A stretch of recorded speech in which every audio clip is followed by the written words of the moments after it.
What's up, Mizzou Nation, Mizzou fans? It's been a little while since we dropped the show, so we figured we'd come show you our glowing faces.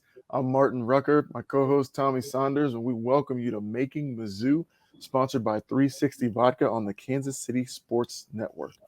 So much has happened since the last time we tuned in. I think we played a very, very close game to Arkansas right after Thanksgiving, and then we found out where we were going to a bowl game. We're going to play Army on the 22nd down in Dallas, I believe, in the Armed Forces Bowl. And yesterday was a kind of a big day. Signing day, early signing day, which, Tommy, back in our day wasn't even a thing, I don't think. You had to actually go to the bowl game and win and Right. hope the recruits were tuning in, give you a little extra exposure, a little extra want to come to your school. But this early signing period, there's a couple other things that have changed the game, I think, around getting recruits to come to your schools and things like that. Touch on that a little bit, Tommy. Talk about your recruiting experience. Talk about what it was like back in the days of the Model T car and when the industry was just getting booming, when Coach Hill made that trek up to Carney Mo and made the pitch for you to come to Mizzou. Yeah, so I didn't have an offer from Mizzou. So I didn't have an official visit, but I did have an official visit to Illinois. And okay. So, wait. You had an official visit to Illinois? I did. They wanted me to gray shirt and start at semester, but they were 1-10 that year. And if their coach got fired after the season, it was like $25,000 a year to go to school there. So if I had to pay for 2 years of school, my thought was I'm going to get a scholarship after a year with the coaches. And, paying $50,000 for 2 years and getting a scholarship, that was 4 years at Mizzou. But the official visit was awesome. My name on the jersey, running out in the stadium and seeing all their facilities and going to dinner and everything. It was amazing. And my Mizzou trip was not like that. My Mizzou trip was Coach Hill driving around, riding with us, me and my grandparents and my mom around campus. And we sat down in the wide receiver room, and he told me that I could walk on, and he went through all the receivers that we had and said, come if you want, basically. We think you're good enough or you can walk on and play scout team and redshirt your freshman year. And the rest is up to you and your work ethic, basically. But, Coach Hill was a chance, huh? What? Yep. But all you needed was a chance, huh? That's it. Just let me get my foot in the door. And but no, recruiting, it comes down to marketing and telling the story. That's why it's so important for you to go to a bowl game and win that bowl game. Now that early signing day, it's not as important as winning that bowl game as it used to be with the signing day in February. But it comes down to what stories can you tell. And, Coach Drink is great at all their social media that they're doing, selling a vision for Mizzou. And you've seen that where they're ranked with their recruiting class. They're, top 10, the recruiting class. And so that's one side of the coin, is definitely getting there, getting some of these top recruits to not go to the bigger schools and come to Mizzou. And so he's done a great job with that, for sure, especially with their record this year. So before we get too far down the path, talk a little bit about your recruiting trip to Illinois. Some of the folks don't really know what goes on the recruiting trips and the things that you're exposed to or the experiences that the university sets up for you, I guess. So talk a little bit about that. Did you guys eat lobster and steak on Friday night? Or did you go to a football game that Saturday? Tell them a little bit about, peel back the curtain a little bit and give them a peek into Tommy Saunders at Illinois. As a young 18-year-old with a fro, up here, not down here. No, so yeah, they put me with another receiver, and first thing we did, we got there and we went to dinner, lobster and a 54-ounce steak. It was incredible. We went to a basketball game, I believe, and then we toured the facility. Woke up the next day. We went out with the play. I went out with the players. We toured the facilities. Had my name on the jersey. Put an intro. with my number, introducing number 84, Tommy Saunders. I got to run out to the middle of the field and hype all the other players that are on the visit. Sat down with the receiver coach and talked about all their players that they had and where they saw me fitting into the mix and the opportunities, and got on the whiteboard and explained their offense. And so it was a great experience. They really are trying to get you there. They show you a lot of love. And it's great. There's nothing more as a high school kid, as a football player. You want to go Division I. And for me, not having it, this was my only official offer or official visit. It was incredible. So and they at number 84, I know that's really, really special to you, right? Like really special to you, annoyingly so. And so they put 84 on your jersey there, right? And you ended up with 84 at Mizzou. I did. How'd you pull that off? Just marketing, the same way. Because I remember I was number 80 in high school. Yep. And I was jacked up. And so, I'm at Mizzou and they put the number 80 on the jersey, and you run out on the field and the band's out there playing and the cheerleaders are dancing around and they got your highlights up on the video board. Yep. And then the rest is history. Show up on campus and I got number 82 and Cross is wearing number 80. I'm like, wait a minute. Who is this? That's so funny. Where's my number? Why has he got it on? That's lit. Nobody's ever asked me that question before. And now I'm thinking back. So, I had number 81 when I came in. Okay. And I remember that now. So I had number 81 and I asked who's in charge of I was like, how do I get a different number? Mm-hmm. And I found out that Coach Cool was in charge of the numbers. Okay. Yeah. So I went on this campaign of building a relationship with Coach Cool. Okay. Anytime I could, I would talk with him. I would joke around with him. I wanted to build a relationship with Coach Cool. Okay. Right. And so the key is to ask them at the right time. Yep. For the number change. So I really was strategic about it. And I don't remember exactly when it was, but I caught him at a good time. And knew when he was like in a good mood and knew about him, and then asked him for a number change. He's like, yeah, that's fine. Whatever. Just let Don know and I'll sign off on it. I was like, awesome. Fantastic. and that was it. I was a walk-on. This is a walk-on. I got it in the spring. Who was number 84 when you got there? Do you remember? Cisse. Oh, okay. Yeah. He left. And so we're going into spring ball. Makes sense. I caught him at the right time and got it. Makes sense. Right. I was so devastated. I couldn't get it at college. And then when you get to the NFL, you got to buy it if somebody's already got it. And the dude who had it in Cleveland, his name was Steve Hayden. He was like a 6-7 year vet, so he wasn't coming up off of it. So right. I never got the number that I wanted. And you know what? That probably contributed to my middling success in the NFL because I couldn't get my number. But anyway, we won't. No, it's really funny how that really plays. It does a little bit, you got to have something to hold on to, Yeah. And sometimes some people look great in different numbers, like Denario looked amazing in 81. And some guys I feel like I look so sorry in number 81. They gave me 86 when I got to Cleveland. I was like, what? What am I doing with this? Just give me number 1. You could give me number 0. Right. 86? This is terrible. Right.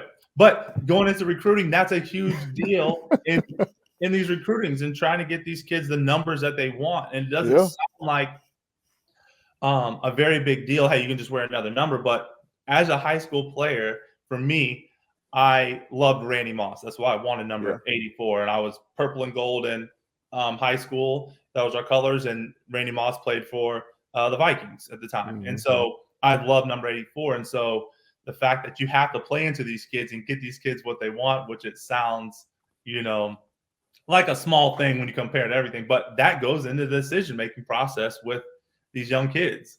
It absolutely does. We got a heck of a class, as you said. It's a top 10 class. It's headlined by Luther Burden and DJ Wozniak. Not sure if I'm pronouncing that right, but the kid from Boonville. And then, we got a great quarterback, which is vital. Your program's not going to go anywhere, especially in college. If you can have a really good quarterback or a solid quarterback in college, it'll really take you a long ways. And there's a few other in-state guys, highly ranked as well. And just talk about the importance a little bit of closing your borders down, right? Of getting the best players in your state if you really want to have a successful program moving forward. Talk a little bit about that and what that means. It's again, this is part of the whole marketing around your university. And to get recruits, you need funding, you need donors, you need people that are going to write checks for the new facilities.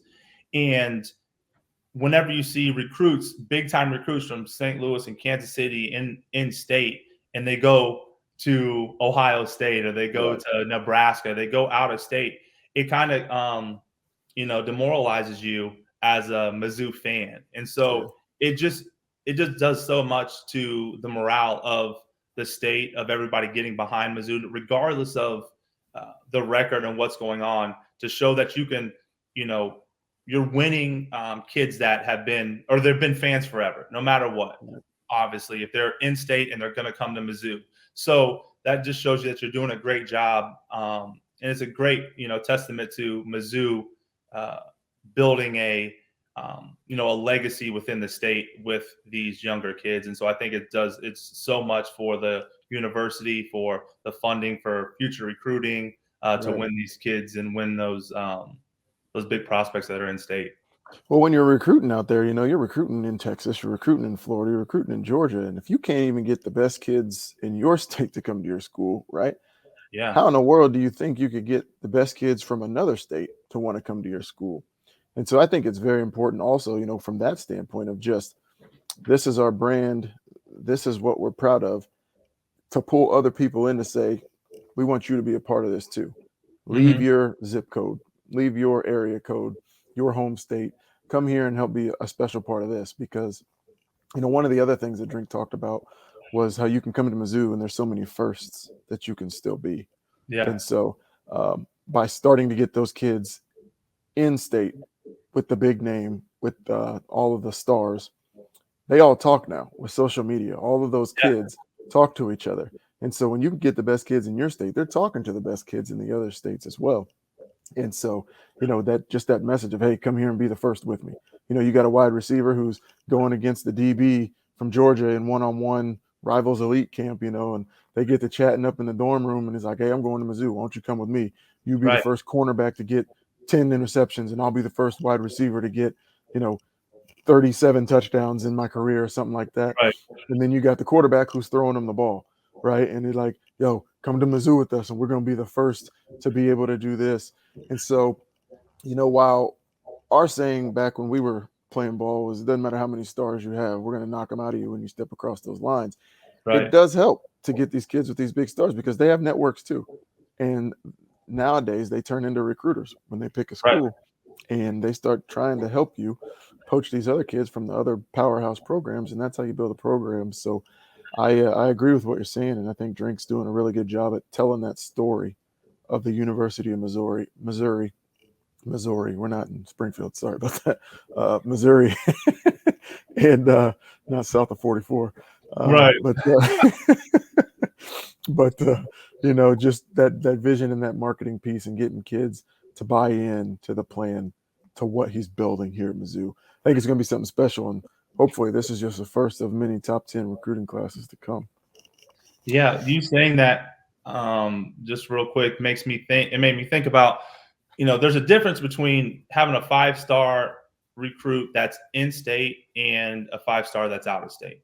Right. With the transfer portal, and you're able to transfer out, it's not as big as a risk nowadays for kids to go to a school. They can transfer out at any time. But the impact of playing in your home state in front of your, family and friends, they can drive and come see you at every game, spring ball. They can stay connected with you. It brings a sense of pride out of you to perform for your home state and your home school. And so I think that you're going to get more out of players that are 5-star recruits that are in state than you are out of state. Right. They're going to be definitely more invested in your program than they are if they're going to if you're getting out of state kids. And I think that's one thing that why we were so successful. If you look back, a lot of our players were in-state guys, and so that we just took a lot of pride in playing for Mizzou. Mm-hmm. Absolutely. So you touched on it a little bit about the NIL. How do you think that's changed recruiting so far, and where do you think it's going in the future? How big of a deal do you think this is going to be, not just for the athlete, but for recruiting as well? I think it's really interesting because now you can get transfers right away. Sophomores, guys that have 3 years left to play. Free agents, basically, right? Yeah, basically, yeah, right away. And so I think you got before it was, targeting high school kids where we have 75 uniform changes. We got Right. the biggest weight room around. We got TVs in your lot. It's all this stuff that's really cool, right? But as you get in, you're exposed to some of those things. Getting on the field and having great coaches and coaches that listen and is going to get you to play and have good schemes and are really trying to accomplish something depending on where you're coming from, good systems. I think that plays a big part into the transfer portal, and you can get some really great players that are established.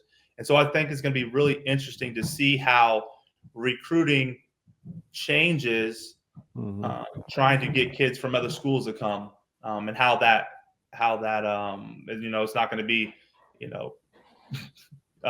these social media posts with going in the water and coming out and water's all over you like you're going to combat. You know what I'm saying? Like, right.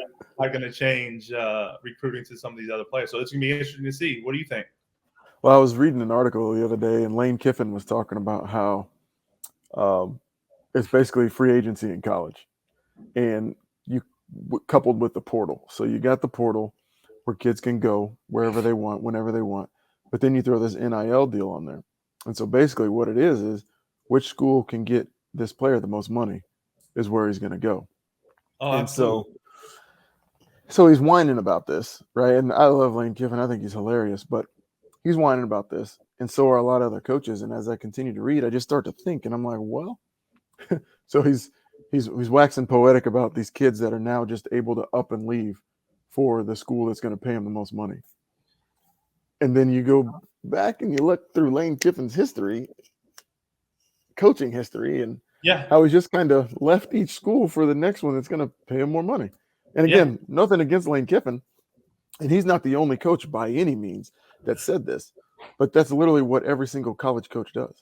And they're talking about how you don't have stability in the program because you don't know which kids are going to be here and which ones aren't. And if they get upset, they can leave instead of having to be tough and stick it out and all those things. And it's like, well, yeah, it is instability on your part, but coaches cause instability on players' parts, and they're getting paid millions of dollars already. These kids come from all kinds of different situations at home, lots of them extremely adverse situations in the home and in the neighborhood and in the community. And so as I thought about it, I thought, well, for the college game that we've known it to be, it's just going to be different. What we had was great, but that doesn't mean that what we're getting ready to embark upon isn't going to be better or as equally great.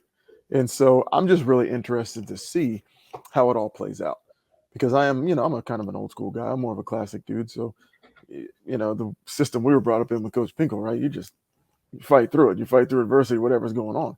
But at the same time, I played with guys in the NFL and know guys that played at other colleges that their potential wasn't realized, and it didn't necessarily have anything to do with what was going on the football field.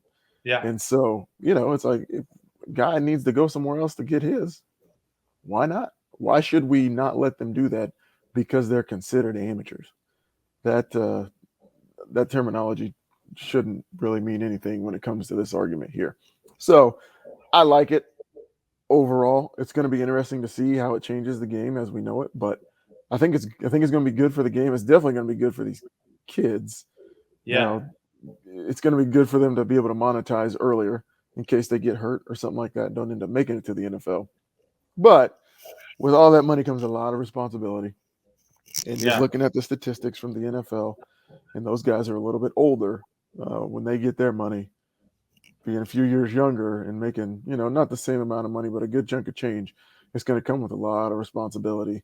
So it'll be interesting also to see how the university helps support these kids and pours into gives them resources for their decision-making abilities once they acquire these large pots of money, Yeah. cars and clothes and jewelry and stuff like that. So I'm excited to see where it goes, and I'm really excited that it seems like we've got a coach in the driver's seat right now that knows how to use this to his advantage. And it seems like we've got an athletic department who stands behind him to help him that understands what it's going to take to get to his vision. And being Mizzou, we always do everything right. We do it all by the book, no matter what the NCAA says.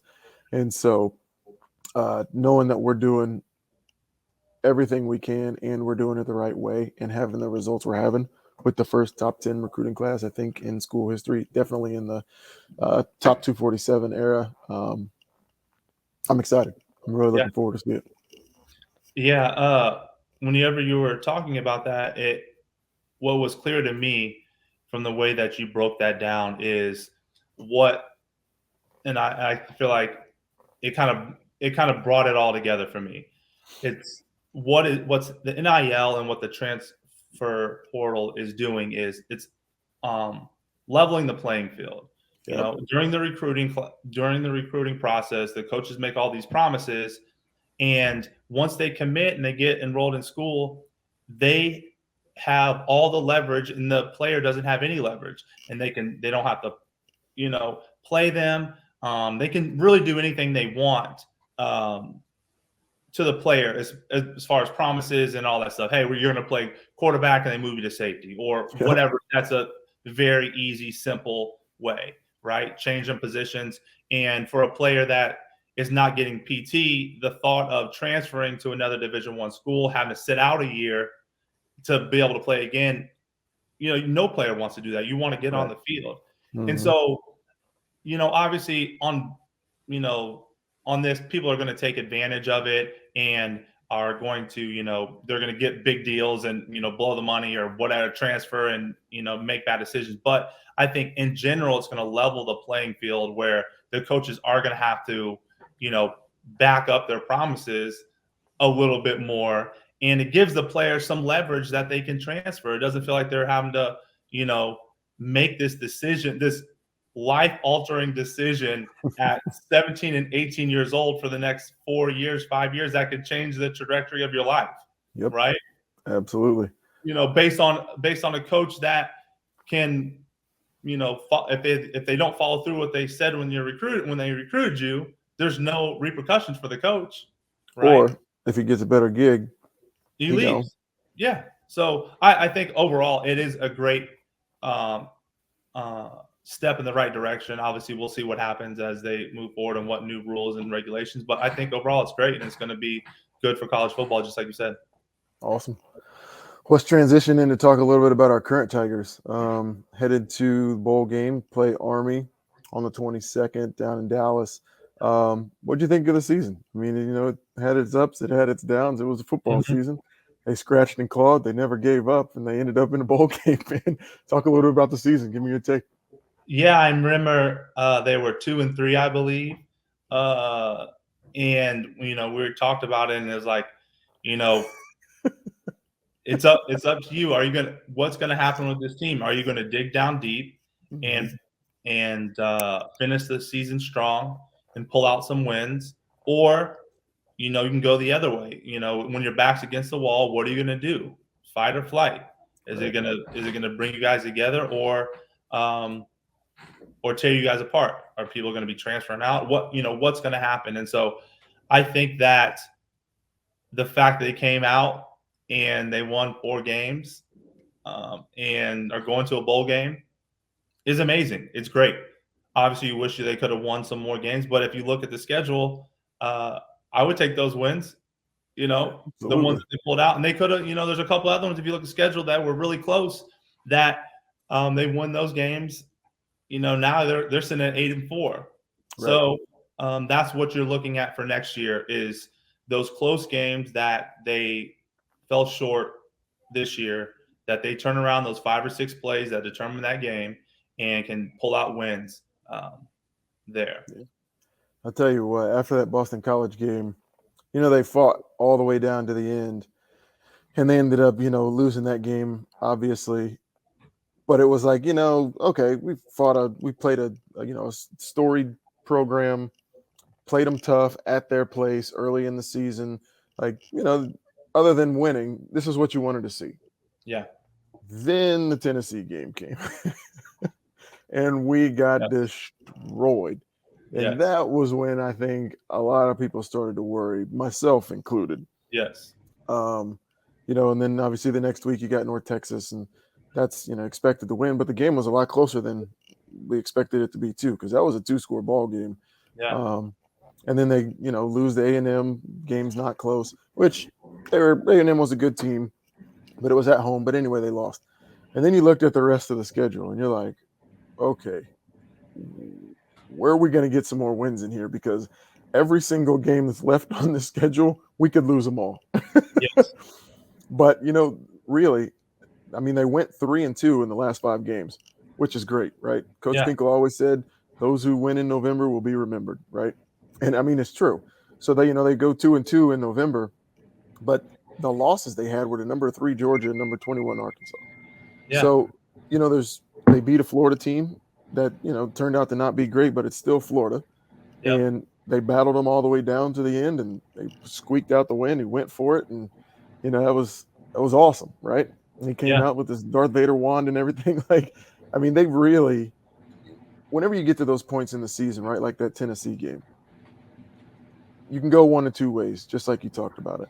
Mm-hmm. And to me, whenever you're looking at a young program with a young coach that's really trying to build momentum and try to sell the vision, you have to see them, even if they would have lost majority of the rest of those games, seeing them in every single game, seeing them claw and fight and scratch, that tells you a lot about how things are going, because it's easy to give up.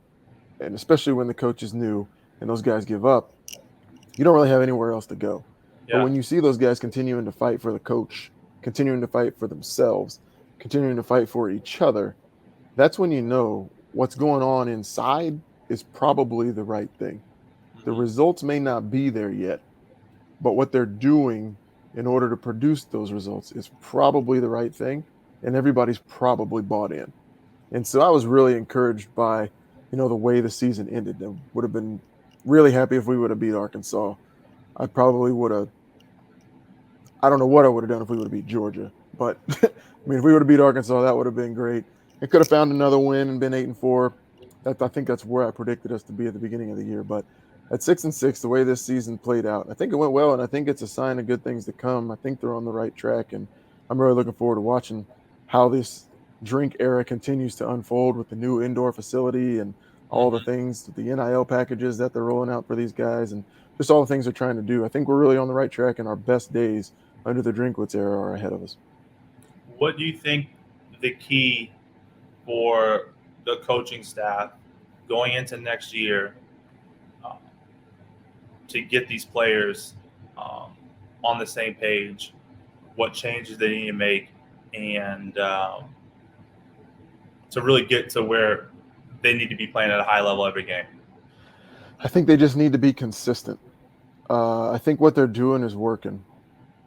In those first couple of years, though, sometimes there's players that need to enter the portal, and there's players that you can receive out of the portal as well. Coach Finkel called it getting rid of the bad apples, because I mean, you know how it was in those first few years. Even when we were making strides and we were winning, there was still, adversity. We were fighting in our own house, and so getting some of that out of there, bringing in some of this new blood, and then bringing in talent and getting it on the field, bringing in this talent that they've got now, and helping them produce consistently a good product. Yeah. Connor Bazelak, good quarterback. I don't think he took the steps forward that everybody thought he was going to take going into this season. And so, just getting with him and figuring out what he needs to become the player that we need him to be, especially as you're surrounding him now with some of this talent. You got a good young quarterback in Sam Horn who's coming in. So it'll be interesting to see what we can get out of Bazelak, because what I wouldn't want to see is Sam Horn get thrown in too early. And you see it in the NFL a lot where the best quarterback gets drafted to the worst team because the team with the worst record gets the first pick, and then they're garbage because they get gun shy, because there's people around their feet all the time. They don't have an offensive line to block for them or the running back, so you can't open up anything on the field. I mean, honestly, to me, you look at Matt Stafford, right? I thought that dude was a bum for the last 10 years. He goes to L.A. He gets out of Detroit. He goes to L.A., and now he's one of the hottest things, smoking out there in the NFL right now. He always had the talent. He was in Detroit, and that's just the way it goes. So I say all that to say, just getting these players in that they're recruiting, staying consistent with the guys and sticking to their plan, because I think their plan is working, and they just need to stick with it and continue to implement it. How about you? Same question. Well, when I was at Detroit, I was with Matt Stafford. I came in as a rookie with him. Okay. Sure. And same thing, we had Chase. He was, a top quarterback. And one of our first practices, we're in 7-on-7, and he had a 9-step drop on a post corner post to Calvin Johnson. And he threw this ball off his front foot. He was still going backwards. He threw it off his front foot, and he threw it sidearm like this around a guy for a 60-yard, two ball right over the top. And I was like, all arm. I was like, oh, okay. He's the truth. I said, he's the truth. So I always knew he was great. He was also throwing the Megatron, though. That's true. More quick story. So I'm in Dallas. It's the end of the game. We're winning. He throws a ball 40 yards in the air. It's like one of the last plays of the game, if not time's ticking off the clock or whatever. Yeah. Megatron is standing in the end zone. He's flat-footed. There's a safety and a cornerback. The safety's running. The cornerback's standing there. He's flat-footed, and he out-jumps both of them for a game-time touchdown. Game time. It's out of here. Game's over. Walk-off touchdown, flat-footed, out-jumps two people. So, yeah, Matt Stafford's good. I will agree with you now. But he was also throwing the Megatron. Continue. That's true. But I saw watching one-on-ones with Megatron. It's like the corner is 15 yards off, and they start backpedaling as soon as the ball snapped. And then by the time he catches the ball, he's like 8 yards behind them. And you're like, and you don't even think anything of it. You're like, oh, because receivers always win, one-on-ones. Right. But you really think about it, he outran this corner, and there's nothing they could do. He was 235 pounds, 240. Yeah. 6'6". Yeah, anyway, continue. I don't even. What are we talking about? Getting continued success. What does he need to do this offseason with these players to make sure that we're continuing to move forward, continuing to have success, and we achieve greater next year than we did this year? Yeah, I think that one lesson that I have learned, transitioning from playing football and into a career path, and being a parent and going through those different changes as you grow and you get older, and life lessons, is to learn and unlearn, right? Okay. It's like you have this mindset as you're a football player, and you've learned discipline. You learned a lot of you got to be here on time. You got to all those things that you learn in football. You need that discipline, but if you take that without unlearning it and positioning it as you have a kid, and for me having a daughter for my first kid, understanding you can't talk to your daughter the same way. You have to teach the discipline, but it has to be in the way that they're going to take it, right? And so I would say that's what, to me, the coaching staff has to do. They have to understand who this team is a different team than they have ever had. This is the first time this team has been together. They have to really take a step back and look at this team and implement, like Coach Pingle said, all the disciplines and, work ethic that it takes, but also not hinder their creativity and what makes them good. These five-star kids, nobody's telling – it's not in the game plan for a receiver to catch a smash, backtrack 5 yards, cut across the field, and take it 97 yards to the house, right? And so there's definitely a balance between coaching, being disciplined, and letting the players play and not feel like they're going to go out, make a mistake, drop a ball, run a route different, throw a bad ball, whatever it is, and then get taken out and never getting playing time again. You gotta let the kids and let your players do what makes them great and give them the freedom to make mistakes without feeling like they're going to get taken out and never get a chance to play again. And so I think it's that finding that balance of being disciplined, but also giving the players the freedom to do what they do best. Sweet. Coming up against the end of the show here, let's talk a little bit about this bowl game. Tell me about your favorite bowl memory, or talk a little bit about your bowl experience, and then give us your favorite bowl memory. The first one that comes to my mind is when we're playing South Carolina. It was like my first bowl game that I was playing and really playing, and we're playing the SEC school, so we were excited about playing them, and I just remember being hype all week about it. And then the first memory that I have of the game, it was sitting on the bench looking at Brad Ekwu when we looked at each other, and then we looked at the scoreboard and we're down 21-0 in I think it was the first quarter. I was like, oh, this is how they play in the SEC. I just remember that just so vividly of that experience. And then we came back and won, and so that whole experience was awesome. So that's the first one that comes to mind. What about you? Oh, I remember. I think a lot of our fans this will resonate with them. I remember Shreveport.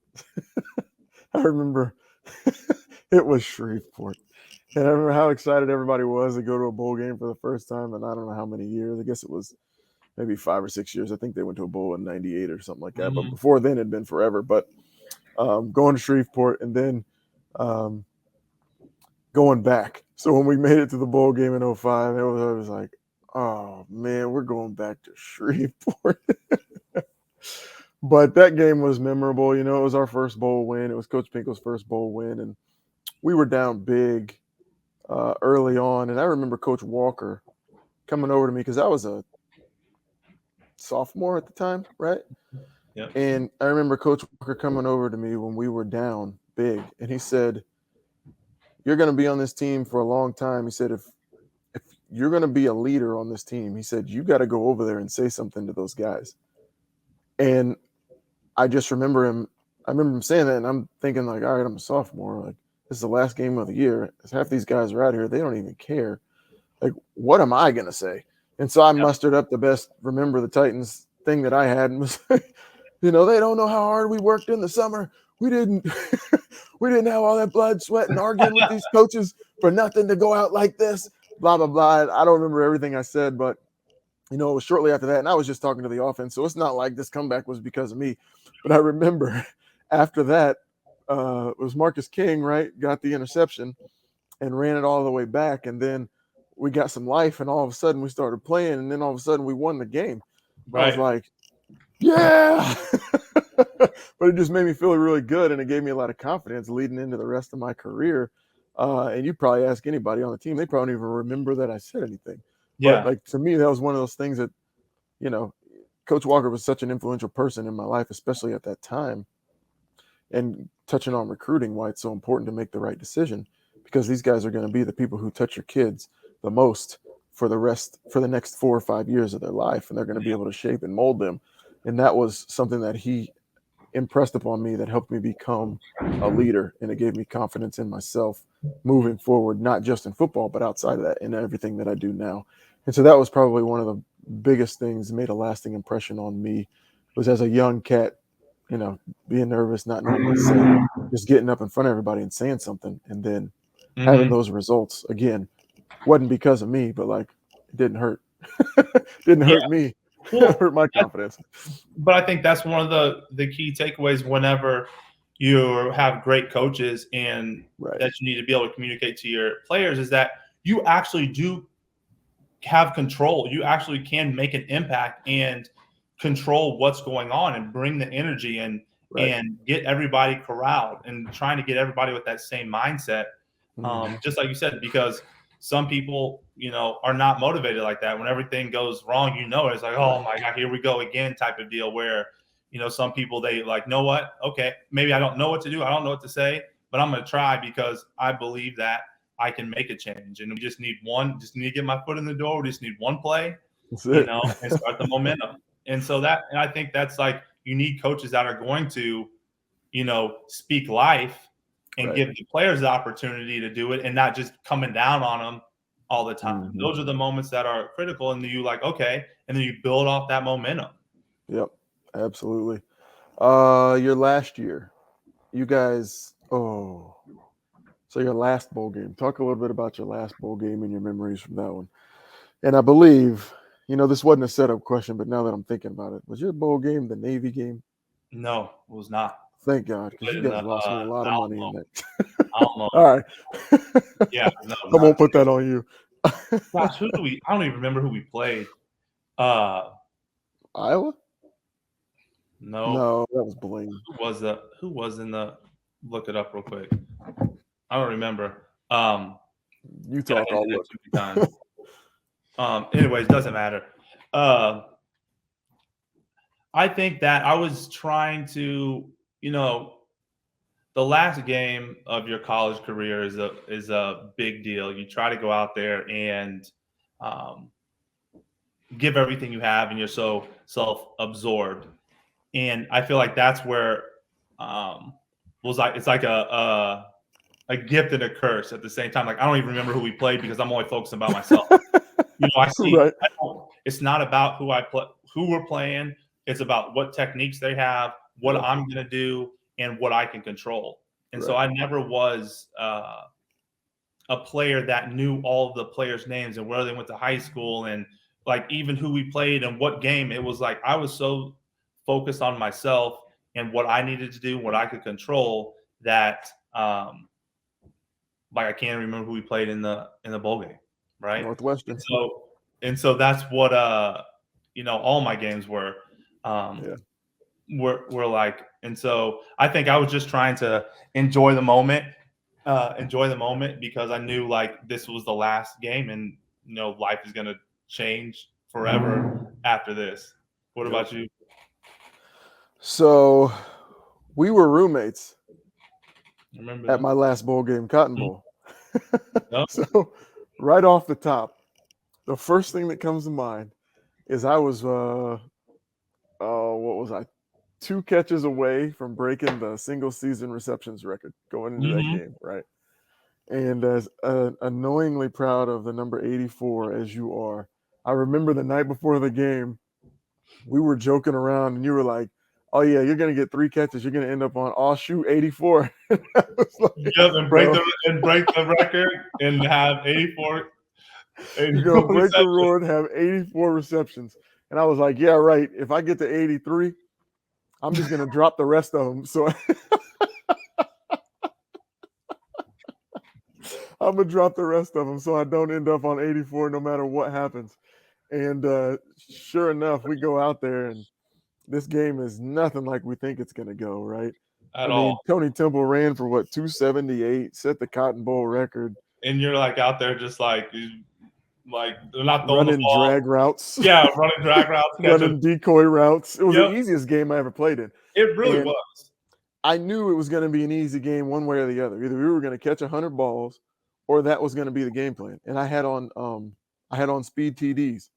So usually, we'd wear cleats with a little more ankle support in them if you're going to do more blocking or it's a little bit more mix in the game plan.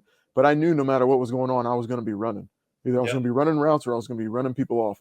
And so I put on my speed shoes, my track shoes, and that's literally all we did. Spat it up, and we ran the whole game. And I ended up with 3 catches. Broke the record. And finished with 84 receptions that season. I was so happy and salty at the same time. Fantastic. Love it. And right here. And this is awesome.